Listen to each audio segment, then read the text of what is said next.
Okay, 6 fundamental tensions in Indian constitution. तुम्हाला काय वाटतंय, टेन्शन फक्त तुमच्या जीवनातच आहे? टेन्शन कॉन्स्टिट्यूशन मध्ये पण आहे बाबा, है ना. बघा, बरेच लोक परीक्षेसाठी लक्ष्मीकांत वाचतात, इंडियन पॉलिटी वाचतात, सुभाष कश्यप वाचतात, किंवा PM बक्षीचा तो हे वाचेल, मराठी इंग्लिश मीडियम दोन्ही मध्ये. ओके, बैराक्ट वाचलं, सगळं वाचलं, तरी काही काही प्रश्न असे आहेत ते समजत नाही. ते टेन्शनवाले विषय कोणते आहे जे भारतीय संविधानात दडलेले आहे? What are those tension areas? Okay, basically tensions means there are some conflicting principles which are given in the constitution, and therefore there arises a quite tension between the application or considering those principles basically. Okay, तर मी तुम्हाला आज रहस्य सांगणार त्यातलं की तुम्ही वाचल्यानंतरही काही प्रश्न तुमचे का बरं चुकतात, कारण तुम्ही या दृष्टिकोनातून त्यावेळेस बघतच नाही. व्हिडिओ शेवटपर्यंत पहा. मी 6 एरियाज असे सांगणार आहे ज्याच्या माध्यमातून तुमचे बऱ्याचशा गोष्टी क्लिअर होऊन जातील. पॉलिटी तुम्ही वाचलेली आहे किंवा आता वाचण्यास सुरुवात करणारे नवीन लोक असणार, ओके, जे राज्यसेवा प्रिलिम्स किंवा मेन्सला आहेत तर त्यांनी डेफिनेटली पाहावं. आणि कंबाईन ग्रुप बी साठी तुम्हाला 100% कामाचं आहे प्रिलिम्ससाठी, कारण याच्यावर प्रश्न फ्रेम होतात. ओके, बघणार आहोत, शेवटपर्यंत टिकून राहा. टिकणे खूप महत्वाचं आहे यामध्ये. ओके, तर असे टेन्शन आहे. तर आपल्या पॉलिटिकल सिस्टीम मध्ये, इंडियन पॉलिटी ज्याला म्हणतो, त्याच्यामध्ये त्याचं रिझोल्युशन सुद्धा दिलेलं आहे. Means Indian polity balances those competing principles. Means there is a competition between two concepts. Okay, they always keep on fighting with each other.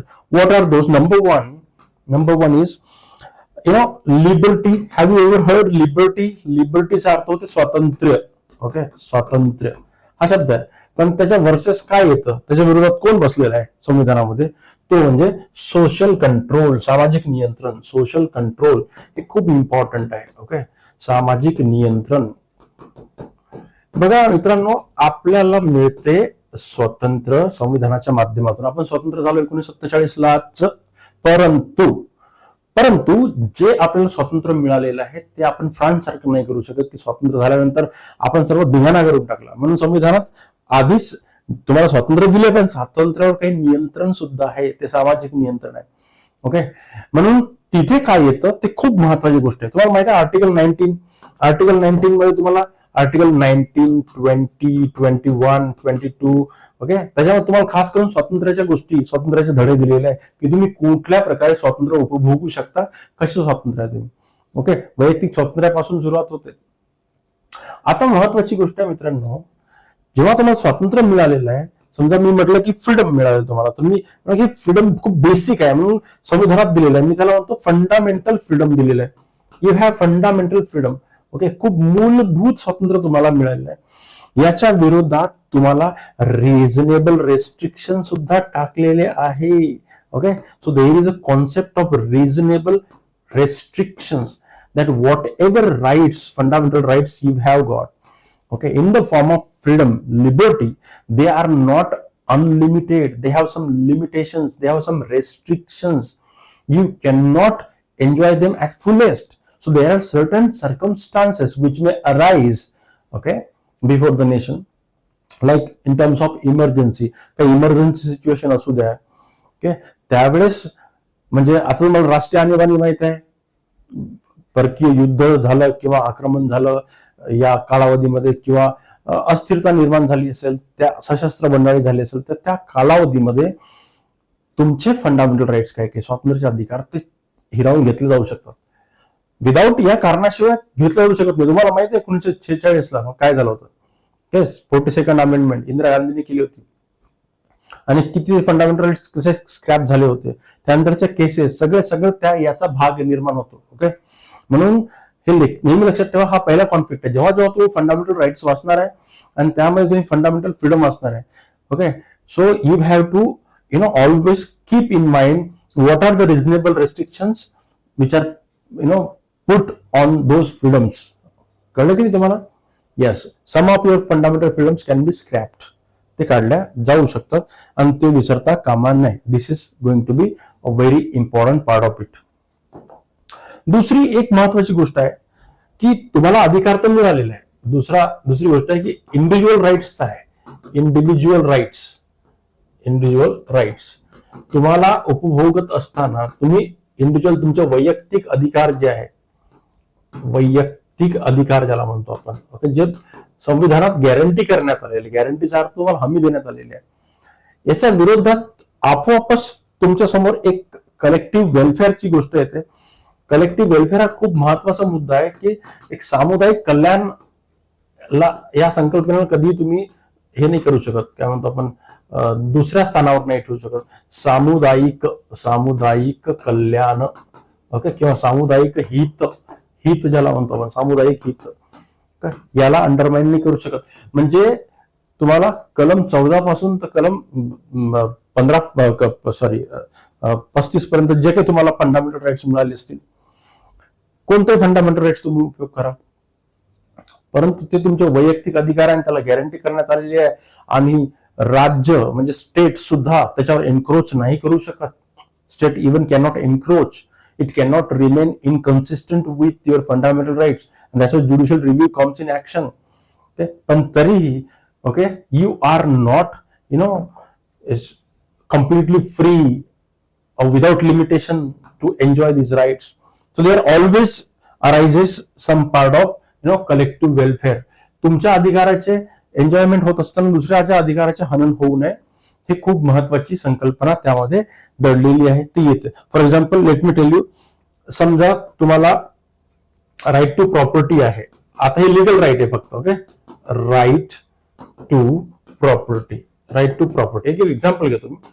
Right to property, संपत्ती धारण करण्याचा तुमचा अधिकार आहे, बरोबर आहे, आणि आता हे लिगल राईट आहे, फक्त ओनली लिगल राईट आहे. It has been scrap from the fundamental rights, okay, yes, article 31 मध्ये काढून टाकलं, 300 मध्ये गेला, तिथं ते फक्त काय आहे, एक कायदेशीर अधिकार राहिलेला आहे. परंतु तरी हा तुमचा अधिकार तर आहे. तुम्ही म्हणाल की नाही, माझं शेत आहे इथे, ओके, आणि हे शेत माझ्या पुरखांपासून चालत आलेली आहे, and I'm not ready to hand it over for any cause. No, man.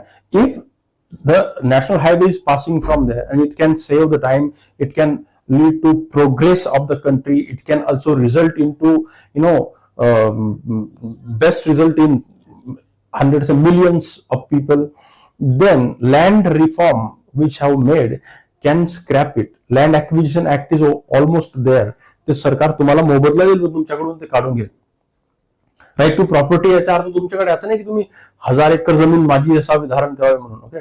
आधी जमीनदारांकडे ज्यांच्या होतं त्यांच्याकडून ते स्क्रॅप केलं, लोकांना जमिनी वाटल्या. म्हणून नेहमी लक्षात ठेवा, whenever there is course of land reform, okay, your right to property will be scrap. एक एक्झाम्पल म्हणून घेतलं मी, ओके, भूसुधार कायद्याच्या अंतर्गत. इकॉनॉमिक फ्रीडम आहे म्हणून तुम्ही म्हणू शकता आम्हाला इकॉनॉमिक फ्रीडम आहे, इकॉनॉमिक फ्रीडम आहे, आम्हाला आर्थिक स्वातंत्र्य आहे. Yes, you have economic freedom. Basically, you have economic freedom. Nobody can stop you from performing any occupation or job which will benefit you, which will result into your wealth. Okay, but you cannot possess illegitimate property, first thing. And if you are acquiring freely the lot of wealth by utilizing resources from this land, by taking help of people of this nation, तुम्ही इथून सगळं काही मिळवत आहे, तुम्ही मोठा business निर्माण केला, कोट्यावधीने कमावत आहे, तर तुम्हाला टॅक्स भरावा लागेल. ओके, टॅक्स भरावा लागेल.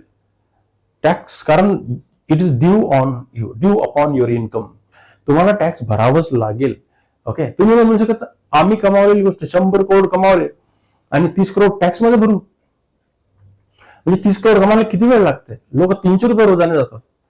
30 कोटी रुपये, 300 कोटी रुपये देऊन टाकावं, किंवा 100 मधून 30 कोटी दिले, 1000 करोड कमावले तर 300 करोड दिले, हे साधारण गोष्ट आहे? कशाला देऊ मी? No, but there is concept, there is principle of redistribution of wealth. Redistribution is very important. तुम्ही नाही देणार तर कोण देणार? ओके, तुम्ही या देशातील रिसोर्सेसचा वापर करून जर काय प्रगत होत आहे, तर ते जे अप्रगत आहे, जे प्रगत होऊ शकत नाहीये, त्यांचं कसं आहे? त्यांचं कोण करेल? कल्याण सरकार करेल. सरकारजवळ त्यासाठी संपत्ती काय आहे? Okay, it is compulsory levy through taxation. You have to donate it to the nation. Okay, but it is compulsory. That's why redistribution of wealth is very important. सरकार काय करेल? मग तुम्ही 100 कोटी कमावले का, 30 कोटी टॅक्स भरा, त्याचा वापर सरकार जे आहे शाळा बनवण्यासाठी करेल, हॉस्पिटल बनवण्यासाठी करेल, ओके, लोकांसाठी वृद्धाश्रम ओपन करण्यासाठी करेल, लोकांना कमी दरावर अन्न देण्यासाठी करेल. Understand? So this is very important. So there is always a conflicting point. Okay, if individuals, anybody, rich or poor, rag, whatever, अधिकार आहे, परंतु त्या अधिकाराचा अर्थ असा नाही की तुम्ही कलेक्टिव्ह वेलफेअरचा भाग नाही म्हणू शकत जर तुम्ही त्यात कॉन्ट्रीब्युट नाही करत. You have to, and it is forceful. Okay, हे फोर्सफुल आहे, हे करावंच लागेल तुम्हाला. ठीक आहे, पहिला मुद्दा समजला होता की आपण स्वातंत्र्य विरुद्ध सामाजिक नियंत्रण या गोष्टीबद्दल बोललो. म्हणजे तुम्हाला मूलभूत स्वातंत्र्य आहेच, पण त्याच्यावरती काही रिझनेबल रेस्ट्रिक्शन सुद्धा आहे, निर्बंध सुद्धा आहे. सेकंड बघितलं आपण individual rights versus collective welfare. ही गोष्ट तुम्हाला कळलीच पाहिजे. Okay, now comes the third point which is very important, that is parliamentary sovereignty and constitutional supremacy. Okay, मी तिसरा पॉइंट इथं लिहितो, याला म्हणू की आपण संसदीय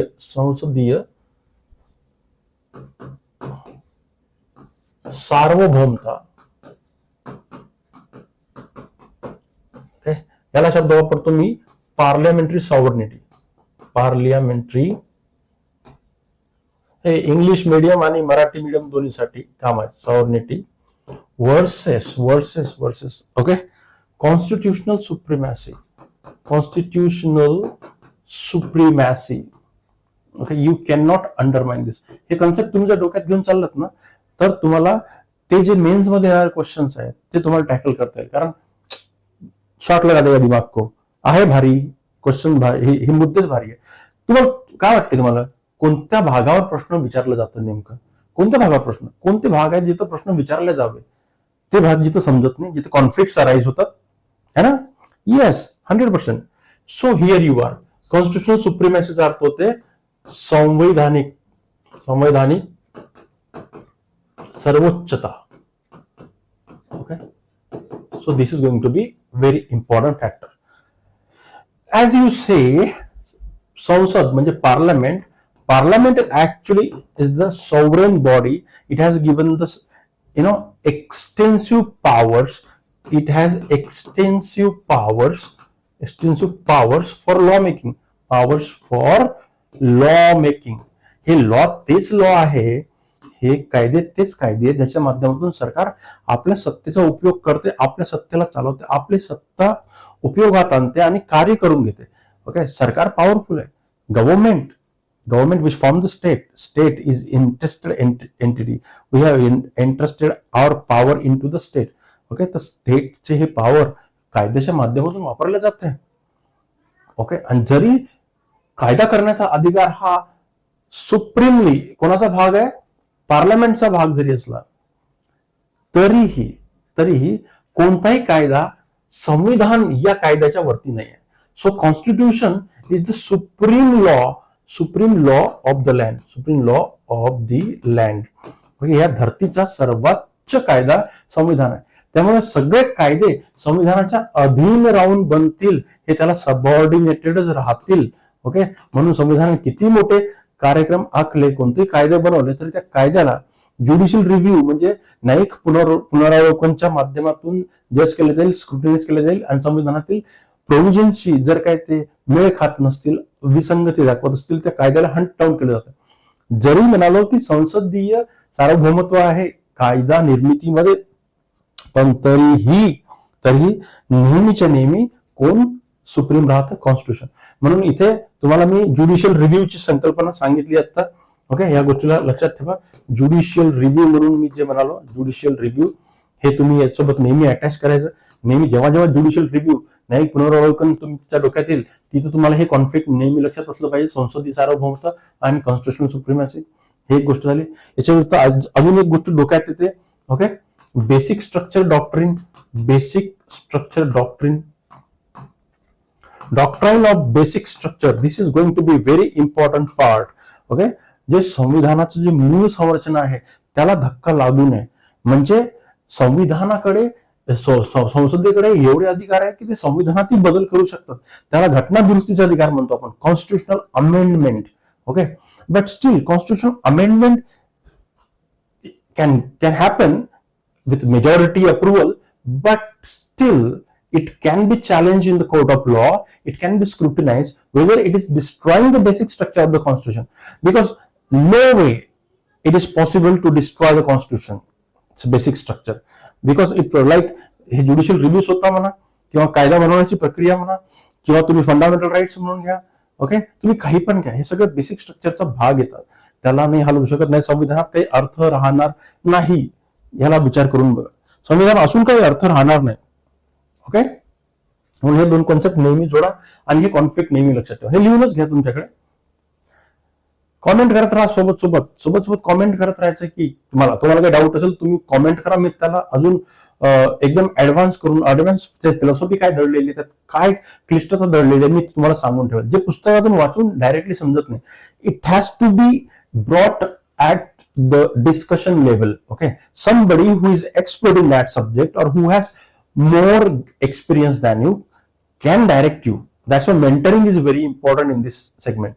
Okay, while MPSC has now changed, even तुम्ही group C, group B, group A कोणत्याही परीक्षेचे तुम्ही प्रश्नांचे आता स्वरूप बघून ह्या डिफिकल्ट येत आहेत, त्या लेवलचे येत आहेत, तर ही गोष्ट नेहमी लक्षात ठेवायची. ओके, झाले तिसरा, चौथा कॉन्फ्लिक्ट. ओके, आपल्याला 6 टेन्शन वगैरे, चौथा टेन्शन कोणता आहे जे नाकी नऊ आणते या पॉलिटिकल सिस्टीमला. Okay, it is nothing but strong centre versus federalism. Okay, ह्या नेहमीच चव्हाट्यावर असणारा विषय. ओके, तुम्ही कधी असं केलं असेल, तुम्ही बघितलं state of Maharashtra versus union of India, state of Madhya Pradesh versus union of India, असं नेहमी चाललं असेल, तुम्हाला माहित आहे. Okay, federation. आता फेडरलिझम आहे आपल्याकडे, फेडरेशन आहे, पण फेडरलिझम म्हणू आपण याला. ठीक आहे, संघराज्यवादाची संकल्पना आपल्याकडे आहे, संघराज्यवादाची संकल्पना म्हणून म्हणतो फेडरलिझम आहे. ओके, संघराज्यवाद आहे.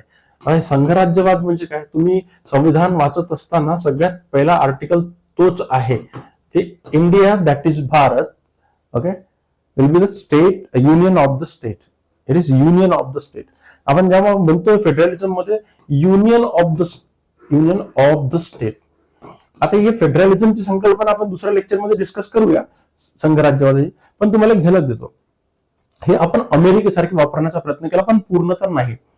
अमेरिका जे आहे ती युनायटेड स्टेट्स आहे. युनायटेड स्टेट्स म्हणजे काय, स्टेट्स जे काही त्यावेळेस फ्रीडम इंडिपेंडेंट झाले त्यांनी एकत्रित येऊन एक देश बनवला. ओके, एकत्रित येऊन देश बनवला आणि ते सगळे एकत्रित राहतील. अखंडता त्यांची एवढी मोठी आहे की कोणतेही स्टेट त्यांच्यातून बाहेर निघू शकत नाही. No state can secede from the united structure of America. कधी नाही निघू शकत, तर ते युनायटेड स्टेट्स ऑफ अमेरिका बनते. ओके, ते तुटू शकत नाही, अविभाज्य. भारत पण अविभाज्य आहे. भारतात घटना अशी घडली, भारतात पहिले सेंटर निर्माण झालं, म्हणजे देश निर्माण झाला, त्यात मग बाकी स्टेटनी येऊन जुळले आणि ते कंपाईल झालं, तर भारत युनियन ऑफ स्टेट आहे. आणि भारत जो आहे तो अशा प्रकारचा अविनाशी आहे की त्याच्यातून कोणी राज्य बाहेर पडू शकत नाही. ओके, परंतु अमेरिकेत जसं आहे की स्टेट्सला ऑटोनॉमी आहे, स्वायत्तता आहे, तसं काय भारतातही आहे. Yes, in India to states as a federal unit enjoy autonomy. They can do their governance through their acts, they can legislate, they can make some sort of taxation, they can perform industrial activity, they have much thing to do. They are completely autonomous in normal times. परंतु भारताने Canada सारखी क्वाझी federal system स्वीकारली की जेव्हा जेव्हा आपत्ती येईल देशावरती, मग ते फायनान्शियल असो तेव्हा किंवा परकीय युद्धाची असो किंवा अस्थिरता असो किंवा कोणत्याही प्रकारचं, किंवा एखाद्या राज्य मध्ये जे कॉन्स्टिट्युशनल मशिनरी आहे, जे संविधानिक यंत्रणा ते चालत नाही, अशा वेळेस सेंटरला स्ट्रॉंग केलेलं आहे.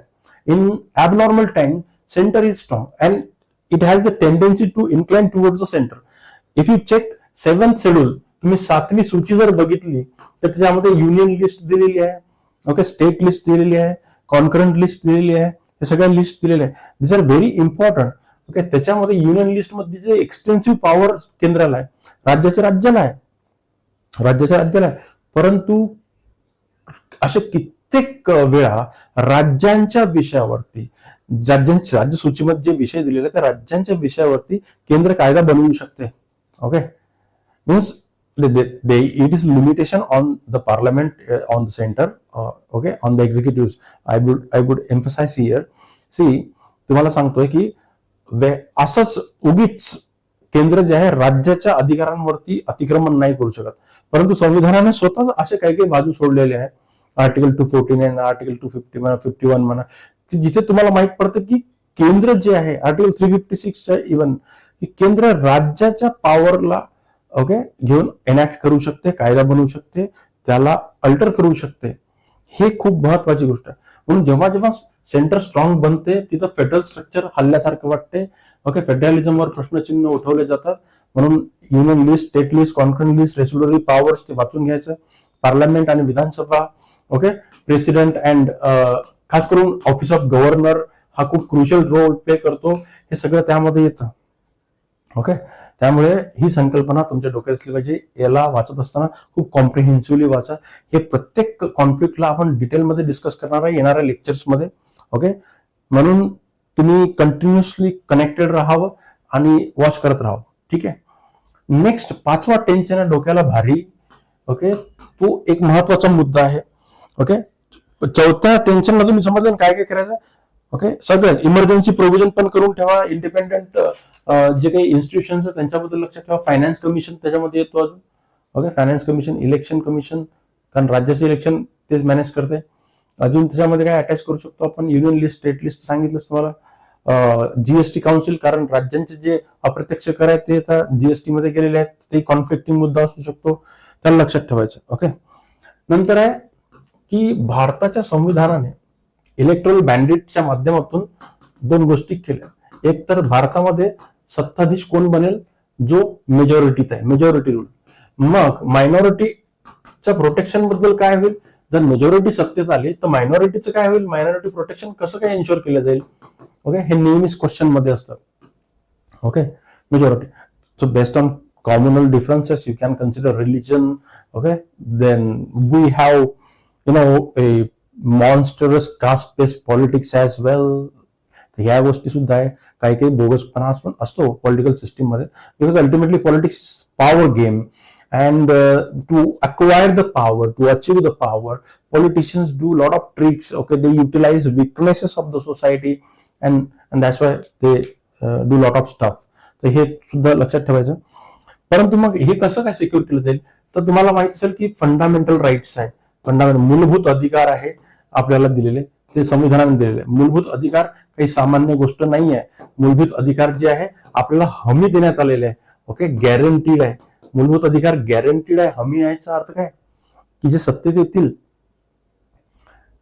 ते कायदा करतील किंवा ते म्हणतील किंवा त्यांची जर काही इच्छा असेल तर तुम्ही एन्जॉय करणार असं नाही. You are not going to enjoy your fundamental rights, not because they are following under the within the pleasure of the government or owing to the mercy of the government. No man, whoever is powerful, the supreme law is constitution, and constitution has guaranteed you. Okay, people have promised so. तरी तुम्हाला म्हणूनच fundamental rights, मग ते मायनॉरिटीचे fundamental rights असो त्याला protect केले जाईल. कितीतरी उदाहरणं आहे तुम्हाला. आता मुस्लिम महिलांसाठी ट्रिपल तलाकचा इश्यू होता. ओके, आहेच ना.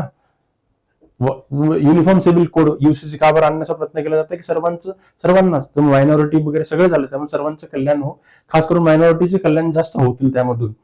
ओके, तर मायनॉरिटीला प्रोटेक्ट केलं जातं. आणि जर समजा कोणताही कायदा सरकारने असा केला की मायनॉरिटीच्या अधिकारांचे हनन होते, मेजॉरिटीच्या लोकांच्या अधिकारांचे हनन होत नाही पण मायनॉरिटीचे होते, so there is concept of judicial review. Okay, हे लक्षात ठेवा, ज्युडिशियल रिव्ह्यू. आणि यासाठी आर्टिकल आठवते कोणाला, या पॉइंटवर ड्रॉप करून ठेवाल. Okay, it is article 13. Okay, judicial review येते, ज्यामध्ये सरळ म्हणण्यात आलेलं आहे की संविधान मध्ये दिलेल्या प्रोव्हिजन नुसार, तुमच्या फंडामेंटल राईट नुसार ते कायदे सरकारने बनवून कन्सिस्टंट झाले पाहिजे. जर काही ते विसंगत असतील तर त्या कायद्यांना खोडून काढण्यात येईल, त्यांची स्क्रुटिनी केल्या जाईल, असे पॉवर सुप्रीम कोर्टाला दिलेले आहे. Okay, so these institutions are very important. Independence of judiciary, that's why important. त्यामुळे नवीन टर्म अजून याच्यात ऍड करतो मी, इंडिपेंडन्स ऑफ ज्युडिशियरी. ओके, हे खूप महत्वाची गोष्ट आहे. ज्युडिशियरी म्हणजे न्यायव्यवस्थेत स्वातंत्र्य, हे खूप महत्वाचा मुद्दा बनतो. ओके, इंडिपेंडंट इन्स्टिट्यूशन्स आहेत दुसऱ्या, जसं तुम्ही म्हणू शकता इलेक्शन कमिशन्स आहे. इलेक्शन कमिशन कोणासोबत असं बायस्ड हे दाखवणार नाही. इलेक्शन मध्ये कोण उभा राहतो त्याच्यात जाती धर्म याच्यावरती हे नाही पाडणार, प्रकाश नाही पाडणार, किंवा त्याला तिकीट डिनाय नाही करणार. So there are lot of things that you have to collect it from the newspaper. News मध्ये येत राहतं करंट अफेअर्स मधून. हे अभ्यास करताना लक्षात ठेवा. मी तुम्हाला शिकवत नाहीये ह्या गोष्टी, मी तुम्हाला फक्त काय करताय, अवेअर करताय. जर का तुम्ही ऑलरेडी शिकलेल्या पॉलिटी तर ह्याला अप्लाय करा.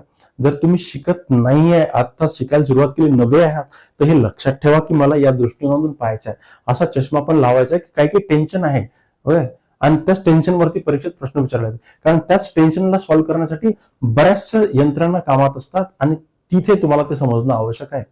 Okay, because there should not be conflicts. And the sixth and the very important tension that always prevails, political executives,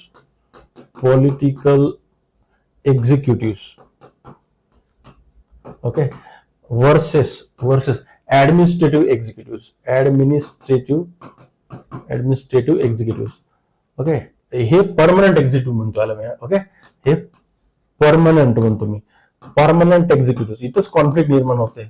तुम्ही एखाद्या पिक्चरचा बघितलं असेल डायलॉग असा की एखादा अधिकारी जो IPS अधिकारी आहे तो एकदम गृहमंत्र्याला सांगतोय असा की आपका क्या है साहब, आप तो 5 साल रहेंगे बट मैं यहीं पे रहूंगा जब तक रिटायर नहीं होगा. ओके, असं जर म्हटलं तर ते डायलॉग लक्षात ठेवा थोडासा. ओके, पॉलिटिकल एक्झिक्युटिव्हचा अर्थ होतोय की लोकांनी निवडून दिलेले राजकीय कार्यकारी लोक जे आहे, म्हणजे prime minister and his council of minister, all the ministers, deputy minister, minister of state, हे सगळे कुठे झाले, केंद्रासाठी. सीएम आणि त्याचे मंत्रिमंडळ, मंत्री संत्री जेवढे काय आले हे, पण यांच्याकडे जास्त सत्ता असते ना, कारण लोकांचे प्रतिनिधी आहे, जास्त सत्ता आहे. परंतु हे जे काही काम करतात, हे कायदे बनवतात, हे कोणते नियम बनवतात, त्याची इम्प्लिमेंट कोण करणार आहे, तर परमनंट एक्झिक्युटिव्ह करणार आहे.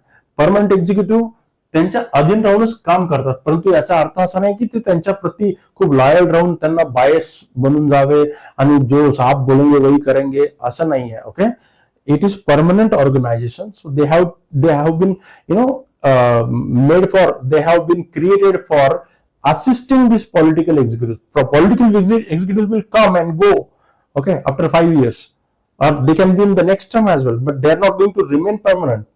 Okay, हे कधीच नाही राहणार. ही खूपच महत्वाची गोष्ट असते. म्हणून हे जे मिनिस्टर्स आहे, मंत्री लोक आहे, मिनिस्टर्स, यांच्याबद्दल थोडं लक्षात ठेवा. त्यांच्यावर नेहमीच ओके पब्लिक अकाउंटेबिलिटी असते, पॉलिटिकल अकाउंटेबिलिटी असते. पॉलिटिकल अकाउंटेबिलिटी की त्यांनी जे काही केलं त्याच्याबद्दल त्यांना जबरदस्ती का होईना परंतु उत्तर द्यावंच लागेल, उत्तरदायित्व असतं. ओके, अकाउंटेबिलिटी आहे. तुमने क्या किया, गलत क्या किया, सही क्या किया, गलत के जवाब दो, क्यों गलत किया भाई, का बरं केलं असं, हे सगळं आहेच आहे. जसं तुम्हाला माहित आहे. Okay, I am talking on moral responsibility आणि पॉलिटिकल अकाउंटेबिलिटी, हे नेहमी मी सांगत राहतो. ओके, म्हणजे नैतिकतेने जबाबदारी तुमची असेलही, परंतु ते तुम्ही टाळू शकता. जसं मी म्हटलं की नीटचा पेपर लीक झाला, काही मुलांनी आत्महत्या करून घेतली, त्याच्यानंतर मग आंदोलन झालं. तुम्हाला माहिती आहे की धर्मेंद्र प्रधानने काय करायला पाहिजे होतं, राजीनामा द्यायला पाहिजे होता, असं डिमांड केलं जात होतं. पण त्यांनी मोरली केलं का, नाही केलं. जेव्हा आंदोलन केलं तेव्हा द्यावा लागला राजीनामा. तिथं जो लाठीचार्ज झाला, अमित शाह साहेबांना उत्तर मागितलं गेलं, ओढून उत्तर बताओ ऐसा तुमने क्यों किया, पैलेट गन क्यों चलाए, है ना. तर त्यांनी उत्तर दिले. लोकांचे रिप्रेझेंटेटिव्ह मिनिस्टर जरी लोकांद्वारे निवडून आले, पॉवर मध्ये आहे, तर जे पॉवर मध्ये नाही पण लोक निवडून दिले ते तर विचारतील, नाही तर लोक विचारतील. यांच्याकडे बदल घडवण्याचा अधिकार आहे आणि ते जे काही अपेक्षा करतायत काय बदल आणावे ते परमनंट एक्झिक्युटिव्हच्या माध्यमातून करतील. मग इथे ऍडमिनिस्ट्रेटिव्ह स्ट्रक्चर आहे, ऍडमिनिस्ट्रेटिव्ह यंत्रणा आहे ना इथे, ज्याला तुम्ही सिव्हिल सर्वंट्स म्हणतात. ओके, सिव्हिल सर्वंट्स अरे बाबा, सिव्हिल सर्वंट्स हे जे नागरी अधिकारी आहे, नागरी सेवेतील अधिकारी आहे, हे अधिकारीच तर आहे जे खास व्हील्स आहेत या देशाचे, ते देशाला चालवत आहे. कारण हे थोडे येऊ शकतात, मोदीजी थोडे तुमच्या घरी येऊन तुमचे प्रॉब्लेम सॉल्व्ह करू शकतात किंवा तुमच्या गावातलं प्रॉब्लेम सॉल्व्ह तर हेच करतील. ओके, तर हे जे ऍडमिनिस्ट्रेशन आहे यांनी कसं राहायला पाहिजे, न्यूट्रल राहायला पाहिजे. So administrative neutrality is very important factor. Neutrality म्हणून ऍडमिनिस्ट्रेटिव्ह न्यूट्रॅलिटीला GS पेपर 2 गव्हर्नन्स मध्ये पण विचारले जाईल. ओके, तिकडे एथिक्सचा पेपर आहे, पेपर 4 तिथे विचारले जाऊ शकते. आणि प्रिलिम साठी खास करून कोणते मुद्दे आहेत जिथे जिथे पॉलिटिकल एक्झिक्युटिव्ह आणि परमनंट एक्झिक्युटिव्ह क्लॅश होतात ते तुम्हाला समजून घ्यायला पाहिजे. त्यामध्ये तुम्ही मग मागे जाऊन जर तुम्ही विचार केला की आपण इकडे आलो, हे सेंटर वर्सेस फेडरलिझम, इथे मी तुम्हाला सूची सांगितलीच आहे. ओके, प्रेसिडेंट गव्हर्नरचे तुम्हाला इथं ऑफिसेस सांगितलेच आहे. युनियन स्टेट कॉन्फ्लिक्ट आहे, इथं इमर्जन्सी मी तुम्हाला सांगितली. ओके, पण 6व्या मुद्द्याला, 6व्या टेन्शनला धरून अजून एक मुद्दा इथे आहे. त्या मुद्द्याचं नाव आहे All India Services. All India सर्व्हिसेसचे जे लोक आहे ते स्टेट्स मध्ये पाठवले जातात, IAS, IPS, IFS यांना. तिथे त्यांचे कॉन्फ्लिक्ट तिथे लोकांच्या प्रतिनिधींशी होते. ओके, तर तुम्हाला ऑल इंडिया सर्व्हिसेस वर सुद्धा परीक्षेत प्रश्न विचारले जाते. त्यामुळे असे कॉन्फ्लिक्ट नेहमी लक्षात ठेवायचे. ओके, बरोबर आहे. एवढे जर लक्षात ठेवले तर तुमचं कल्याण होईल 100%. कॉमेंट्स मध्ये पण लिहा, सांगा हे कोणत्या प्रकारची महत्वाची गोष्ट तुमच्यासाठी होती, तुम्हाला जे माहित होतं की नव्हतं, आता माहित झालं की नाही. आणि असे बरेच मुद्दे, असे कोर इश्यूज आहेत जे खरोखर पुस्तक वाचून सुद्धा कळत नाही, ते परीक्षेत येत राहतात, पण ते आपण डिफाईन पण नाही करू शकत की त्याचा रेलेव्हन्स कुठे कुठे आहे. ते मी या सिरीज मध्ये आणणार आहे. ओके, कंटिन्युअसली जुळून राहा, कंटिन्युअस आता व्हिडिओ येतील. ठीक आहे, थँक्यू.